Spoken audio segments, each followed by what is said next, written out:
Salut à tous, c'est Anders. Aujourd'hui, en ce dimanche, je vais vous parler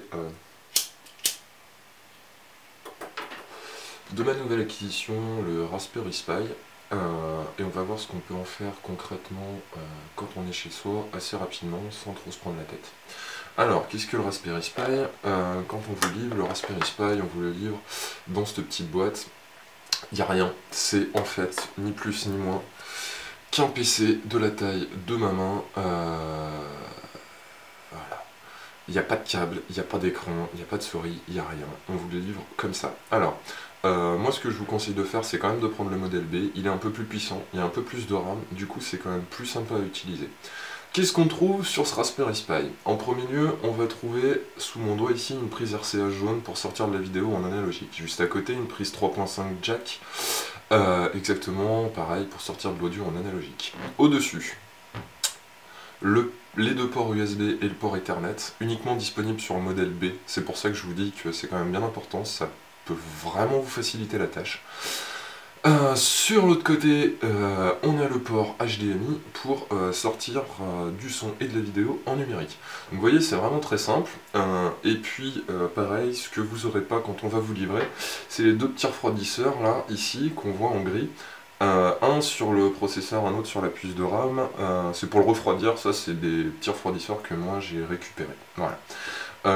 Une fois que vous avez ça, il vous reste plus que à vous montrer le slot SD, donc c'est là où sera installé le système. Ok, donc vous voyez c'est relativement simple, et vous me direz, qu'est-ce que je vais foutre d'une carte comme ça chez moi, vu que je peux pas la brancher, rien du tout. Alors en fait, en gros, pour vous à la maison, le plus simple, une carte comme ça, c'est vous en servir comme Media Center. Un Media Center, qu'est-ce que c'est? C'est une machine, un appareil qui va vous permettre en fait de transférer vos flux vidéo, audio, photo, tout ce que vous voulez, directement sur votre télé, même si vous n'êtes pas à côté de votre PC.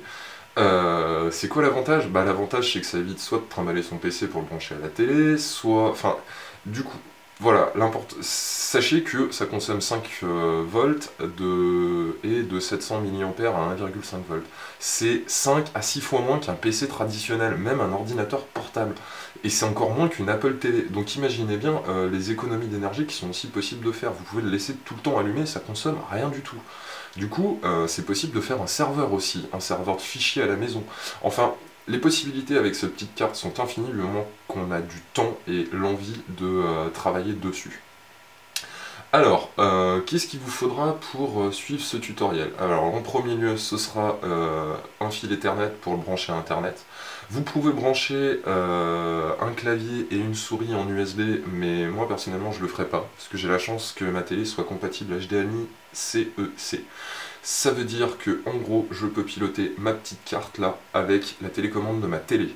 Du coup, pas besoin de souris, de clavier en plus dans le salon, uniquement la télécommande de la télé. Vous imaginez quand même les possibilités, un Media Center avec juste une télécommande à portée de main pour une poignée d'euros, largement moins d'une centaine d'euros. Aucun problème de mise à jour ou de système verrouillé comme avec une Apple TV, il faut pas le jailbreaker pour installer XBMC dessus. Ça offre vraiment de grandes possibilités. J'ai vu des gens qui rajoutaient des cartes d'extension dessus et on arrivait carrément à faire des systèmes domotiques à la maison avec et des alarmes anti-intrusion. C'est vraiment très complet. Alors ne vous fiez pas à son aspect rudimentaire parce que c'est vraiment pas le cas, on peut vraiment faire énormément de choses avec.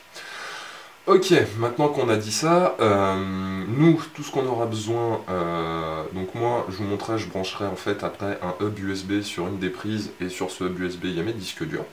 Pas de souris, pas de clavier pour moi, comme je vous l'ai dit, je pilote tout avec ma télécommande. La prise Ethernet branchée pour faire les mises à jour, et la prise HDMI pour avoir le son, l'image. Et puis, alors oui, il y a une dernière prise que je vous ai pas dit, c'est la prise d'alimentation qui se trouve ici. C'est une prise power, c'est une micro USB. Alors, pour ceux qui utilisent des smartphones, Samsung, tout ce qui est à base d'Android et de Google Chrome, normalement c'est une prise standard. Pour les gens qui utilisent, qui sont chez Apple, c'est la même prise que celle qu'il y a au dos d'une Apple TV 2. Donc vous pouvez recycler votre câble si vous avez besoin. Sachez quand même que alors la carte coûte une quarantaine d'euros, le câble Ethernet 2 euros, le câble HDMI 3 euros, le câble d'alimentation, allez, si vous prenez avec un transformateur pour le brancher sur une prise électrique, vous devez en avoir pour 10 euros. La carte SD, ah oui, je vous ai pas parlé de la carte SD. Alors le mieux, ça reste une SD de 8 Go en classe 10, parce qu'en gros, la vitesse de la carte SD, c'est ce qui va faire les performances de votre Raspberry Pi. Le taux, vu que c'est de la mémoire flash, en fait, tout ce qui est important, c'est pas tant la taille de la carte, 8 Go, 16 Go, 32 Go, parce qu'en fin de compte, c'est une distribution Linux qui tourne dessus, ça prend vraiment pas beaucoup de place. Par contre, la vitesse, le débit, le transfert, ça c'est vraiment très important, parce que c'est ce qui va faire la vitesse de votre... la vitesse d'exécution en fait de votre Raspberry Pi. Voilà. Donc bah écoutez, je pense que on a fait le tour de la présentation de cette petite carte. Maintenant, je vais vous montrer comment installer le système d'exploitation, parce que quand ça vous est livré, comme je vous l'ai dit, vous n'avez rien du tout, pas de carte SD, pas de câble. Donc les câbles, vous pouvez en trouver facilement, ça coûte pas cher, vous pouvez aussi les recycler, si vous en avez chez vous qui ne servent à rien. Et soit vous décidez, quand vous commandez le Raspberry Pi, qu'on vous livre une carte SD avec un système préinstallé dessus. C'était pas mon envie, honnêtement, j'ai bien bidouillé, donc il est hors de question que j'achète une carte préprogrammée. Soit, avec votre Mac ou votre PC Windows, vous pouvez directement en fait faire une carte SD pour le Raspberry Pi. Donc moi, là, c'est la première vidéo. Je vais en faire deux autres, où je vais vous montrer comment installer en fait deux distributions différentes, RaspBMC et XBM. Et vous verrez ce que ça peut vous apporter à la maison. Voilà, allez, la première vidéo est finie, je vous dis à tout de suite.